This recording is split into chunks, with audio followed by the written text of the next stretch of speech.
headlines. British PM Sunak visits Israel, warns against Gaza war escalation. Biden offers Israel support Palestinians' aid in Tel Aviv. Taliban seeks formal entry into China's Belt and Road Initiative report. Hello, my name is Mahia Nouri from First Time News Network. Today is 19 October 2023.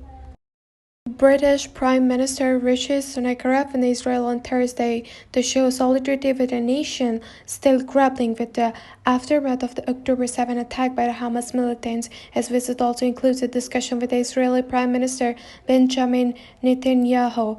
As Israel's military response to Hamas in Gaza continues, Sunak is said to convey his condolences for the loss of life in both Israel and Palestine Authority. His office emphasized his attention and caution against further escalation. Above all, I'm here to express my solidarity with the Israeli people. You have endured an unspeakable, horrific act of terrorism, and I want you to know that United Kingdom and I stand with you, Sunak stated Israeli reporters upon his arrival. After his visit to Israel, Sunak was scheduled to visit other key regional capitals. In an initial statement, he pointed to a recent Gaza hospital explosion that resulted in numerous Palestinian casualties as a potential turning point for regional and global leaders to come together to prevent further dangerous conflict escalation. He also noted that the UK would play a prominent role in such efforts. Sunak's agenda includes advocating for the swift opening in humanitarian aid route from Egypt into Gaza and facilitating the evacuation of British citizens trapped in Gaza. Every civilian death is tragedy, and too many lives have been lost in the wake of Hamas' terrible act to terror, Sunak remarked. On Wednesday, Sunak's spokesperson confirmed that at least 7 British nationals had been killed and 9 remained unaccounted for since the attack in Israel. Concurrently with Sunak's visit, British Foreign Secretary James Cleverly, who had visited Israel the previous week and embarking on a tour to Egypt, Turkey, and Qatar over the next 3 days, has mission to engage in discussion regarding the ongoing conflict and seek a peaceful resolution, as stated by his office. Britain has identified these 3 days nations are crucial to international efforts aimed at maintaining regional stability, securing the release of hostages, and allowing humanitarian access to Gaza. Cleverly is expected to meet with senior leaders in these countries to explore ways to prevent the spread of conflict, expedite the opening of the Rafah crossing with Egypt for aid delivery to those in need, and advocated for the release of hostages held by Hamas, according to the UK government. Flying home after a brave Tel Aviv visit on Wednesday, U.S. President Joe Biden told reporters he had been blunt with the Israelis about the need support in getting aid to Palestinians in Gaza and pledged support to Israel's humanitarian assistance to suffering Palestinians.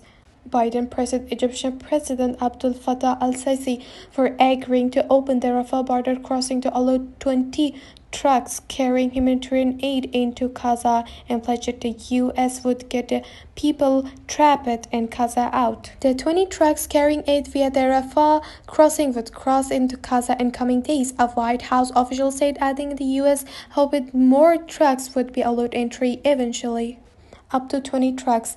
This has been a very blunt negotiation have had, and so I want to get as many of the trucks as possible. There's I guess 150 or something there. Not that all of them will go in the first tranche. If there is a second tranche, we will see how it goes. The commitment is if, in fact, we cross the border and UN is going to be on the other side, Biden said. The Taliban administration has expressed its attention to formally join President Jinping's extensive Belt and Road Infrastructure Initiative. Taliban's acting Commerce Minister Nuruddin Azizi said Thursday, adding that technical team would be dispatched to China for discussion on the matter, despite the absence of formal recognition from any country since the Taliban took control of Afghanistan in 2021. Beijing has actively worked and established ties with the new administration. We requested to China allow us to be part of the China-Pakistan Economic Corridor and Belt and Road Initiative. In the pod that joined us through Tajikistan, Azizi said, quoted in an interview by Reuters. Afghanistan's vast reserves of sought-after mineral resources make it appealing prospect for China. Last month, China appointed its ambassador to Kabul, marking the first such appointed by any nation since the Taliban's rise to power. Other countries have retained their previous ambassador to appointed heads of the mission and the chargé d'affaires capacity, avoiding the formal presentation credentials to the Taliban government. Afghanistan is now more than ever ready to investment, as is asserted, as quoted by Reuters. While the Taliban's restrictive policies affecting women's participation in public life and their exclusion from work in many female-focused NGOs have posed obstacles to international recognition, particularly from Western nations. Official and international relations experts have noted the challenges ahead. This comes as a Taliban delegation attended two-day Belt and Road Forum in China this week.